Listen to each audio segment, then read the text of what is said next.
نوین الحق انګلستاني لیګ کې 12 ویکټې اخیستي دي. د افغانستان کرکټ ملي لوبډلې تیز توپ اچوونکي نوین الحق چې د انګلستان په ویټالټي بلاسټ سیالیو کې د لیسټر شایر لوبډلې سره لوبیږي په 10 لوبو کې 12 ویکټې اخیستي دي او په یاد لیګ کې تر ټولو زیات ویکټ اخیستونکی لوبغاړی دی.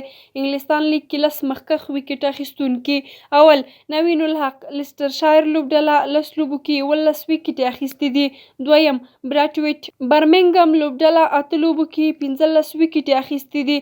دریم لیوان بیک ډیربي شایر لوبډله 10 لوبو کې 15 ویکټې اخیستي دي. څلورم سکرمشاو ډیربي شایر لوبډله په 8 لوبو کې 14 ویکټې اخیستي دي.